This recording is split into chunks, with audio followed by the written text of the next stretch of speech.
Assalamualaikum warahmatullahi wabarakatuh.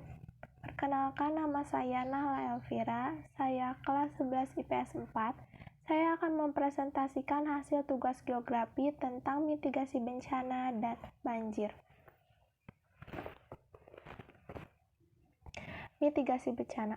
Pengertian mitigasi bencana merupakan upaya untuk meminimalkan dampak bencana atau tindakan-tindakan untuk memperkecil dan mengurangi dampak yang ditimbulkan dari suatu bencana. Kedua, ada siklus mitigasi bencana. Yang pertama, ada kegiatan sebelum bencana terjadi yang mencakup kegiatan pencegahan, kesiapsiagaan, dan peringatan dini. Yang kedua, ada kegiatan saat bencana terjadi, ada perlindungan dan evakuasi.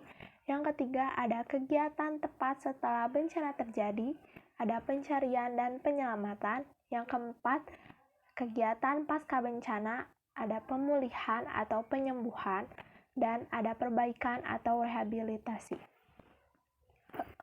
Lalu, ada lembaga-lembaga yang bertugas dan terlibat di kebencanaan.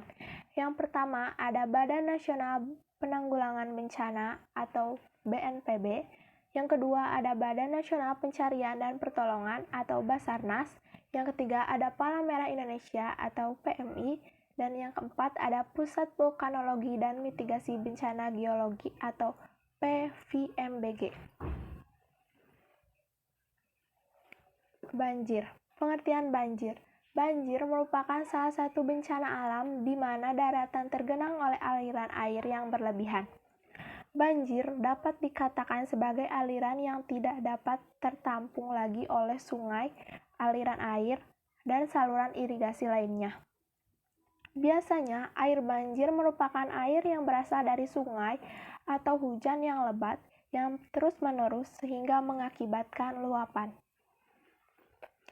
Adapun penyebab terjadinya banjir adalah yang pertama, adanya penebangan hutan liar. Penebangan hutan menjadikan lahan resapan air akan sangat berkurang dan dapat menimbulkan bencana seperti banjir ataupun tanah longsor. Yang kedua, ada sampah yang dibuang sembarangan.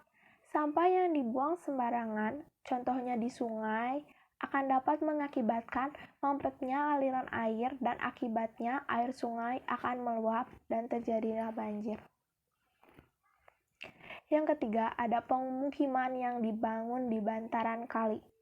Keadaan tanah di sekitar kiri dan kanan bangunan bisa saja ambles dan menutup sisi-sisi sungai. Hal tersebut menyebabkan penyempitan aliran sungai dan rawan akan terjadinya banjir. Yang keempat, daerah yang memiliki dataran rendah. Hal tersebut sesuai dengan teori bahwa air akan mengalir dari tempat yang datarannya tinggi ke tempat yang datarannya lebih rendah. Kondisi tersebut memungkinkan terjadinya banjir akan lebih besar. Yang kelima, curah hujan yang cukup tinggi. Jika hujan lebat terjadi telah berlarut-larut dalam waktu yang lama, akan sangat berpotensi terjadinya banjir, terutama pada daerah-daerah yang juga memiliki kontur tanah yang rendah. Yang keenam, tanah yang tidak mampu menyerap air. Karena berkurangnya lahan hijau atau lahan terbuka lainnya yang ada di perkotaan, hal tersebut mengakibatkan air masuk ke dalam saluran, sungai, danau, ataupun selokan. Apabila tempat tersebut sudah meluap, dapat dipastikan bahwa air yang meluap mengakibatkan banjir. Selanjutnya, ada proses terjadinya banjir. Proses terjadinya banjir ada dua, yaitu proses banjir alamiah dan proses banjir non-alamiah. Yang pertama, ada proses banjir alamiah. Pada siang hari, air di laut, danau, hingga sungai akan menguap karena sinar matahari. Kemudian, air yang menguap berkumpul menjadi awan. Nantinya, awan tersebut ditiup ke daratan dan menurunkan uap lewat hujan. Air hujan yang turun akan diserap oleh tanah dan ditahan tumbuh-tumbuhan.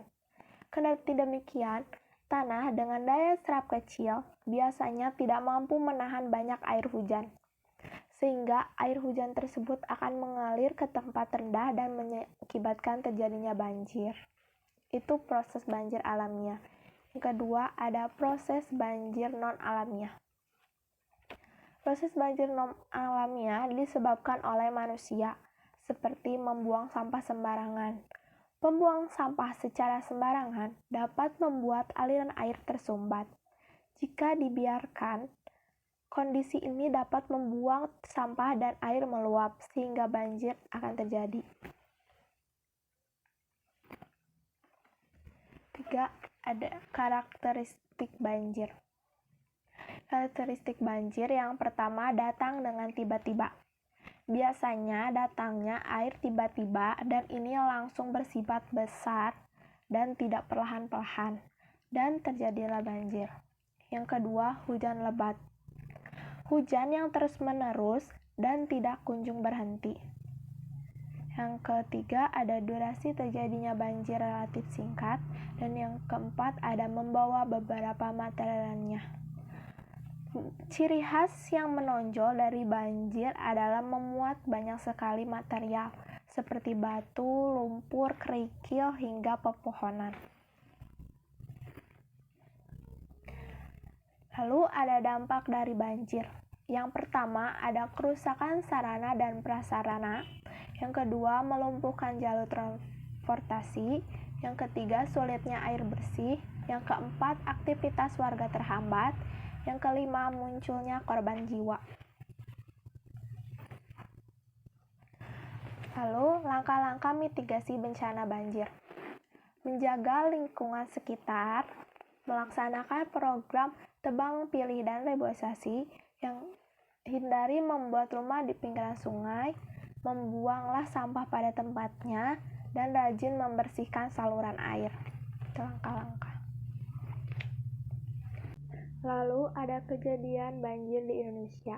Yang pertama ada di wilayah Bekasi. Untuk wilayah Bekasi, banjir terjadi pada tanggal 1 Januari 2020.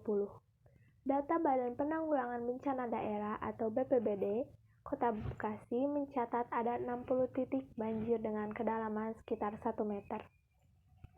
Yang kedua ada di Kalimantan Selatan.